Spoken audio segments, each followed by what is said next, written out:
Hello and welcome to a look at Jack the Nipper 2 for the Commodore 64, a game that was released by Gremlin. The plot of this game is interesting. After the events of the first game, apparently Jack and his family got deported to Australia because of Jack's behavior.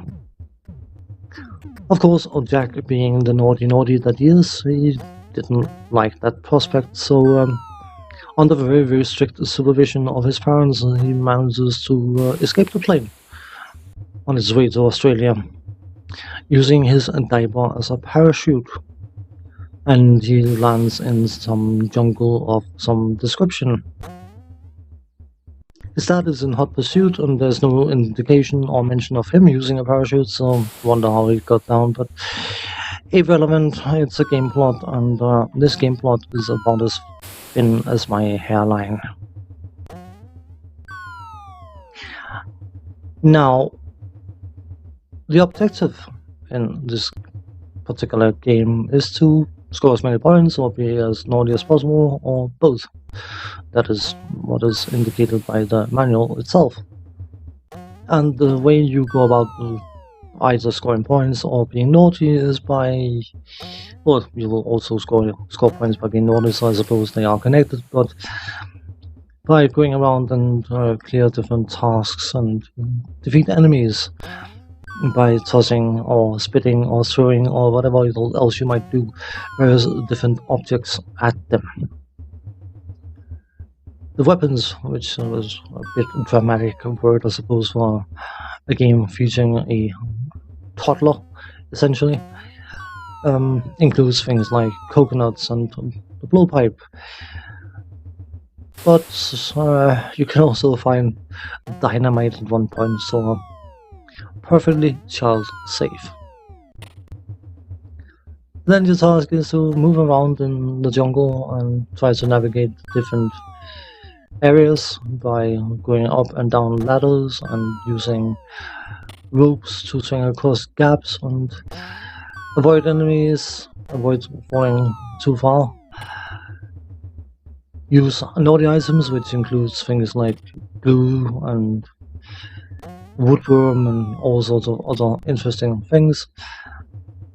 And basically build up your score, build up your naughtiness meter thing, and yeah. Outside of that, it seems to be basically a free roaming platform exploration, get horribly lost kind of game. Let's do the technical stuff, and then we can talk about whatever else there needs to be talked about. Graphic wise, I don't honestly think don't honestly know even what I think about the graphics of this game. I mean, it's detailed enough and all that kind of stuff, but I think the colors are a bit samey. The variations could have been more spread out, or the use of color could have been more varied. I should probably have said instead, better to avoid.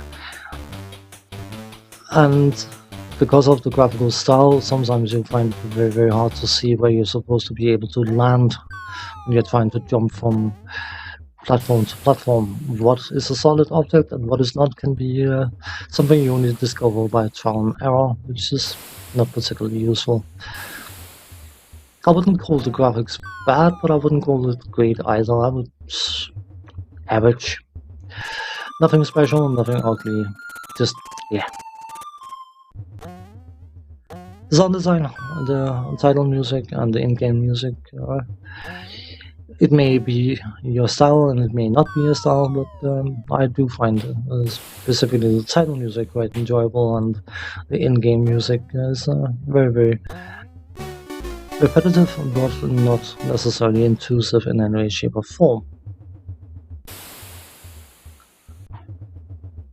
Then, of course, we have all the jingles, because virtually every single time you pick up an item, there is an associated jingle with it, and that is possibly what makes this game remotely special.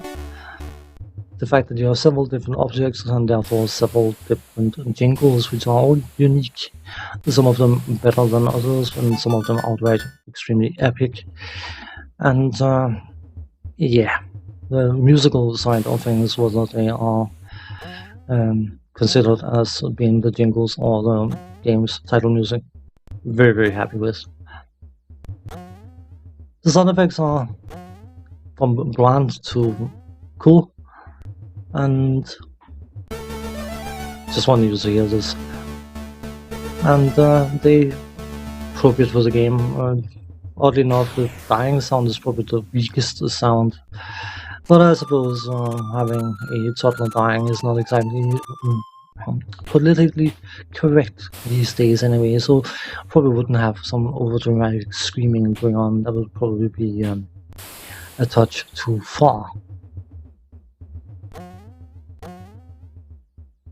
The controls: left to move left, right to move right, up to climb stuff, and diagonally up to either side to jump.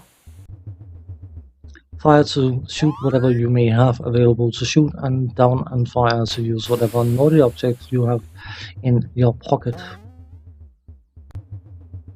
You can have one naughty object at a time, and if you pick up another one, you replace it. The same goes for weapons.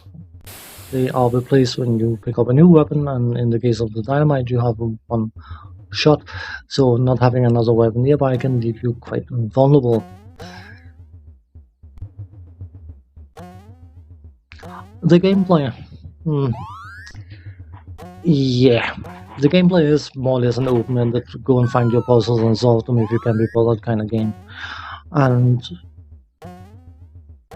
initially, there's possibly some sort of excitement to be found, but in all honesty, I played it quite extensively, this game, many years ago, and I actually made a mental map of quite a bit of the jungle. But that's been at least 30 years ago, if not more.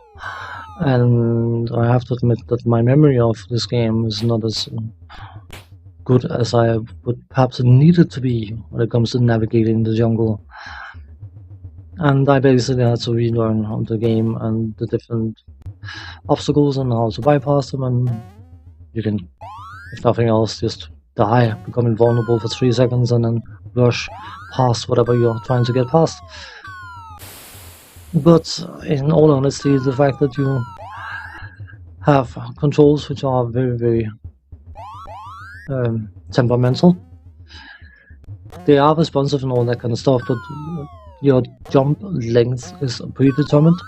So based on what I've said about the graphics not always indicating where you can actually land, and the fact that when you're jumping from one platform thing to another platform thing, it can be a pixel that makes a difference in whether you make the jump or not.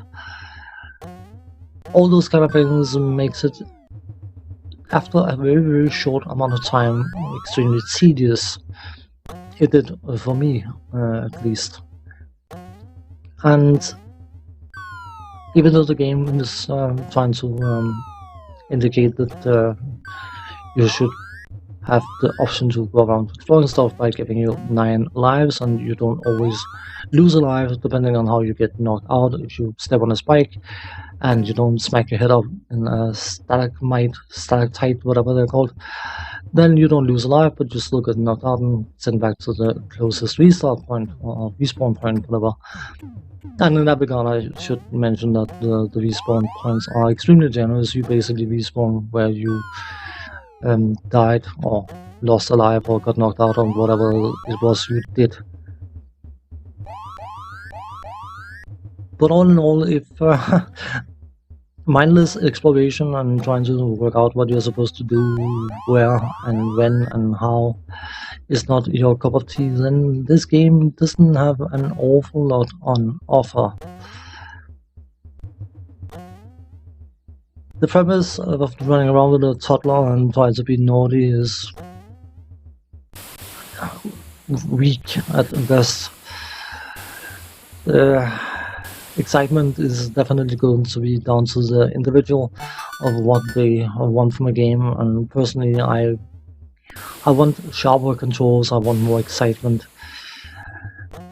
But one thing I can't deny is that the music and sound side is actually extremely good.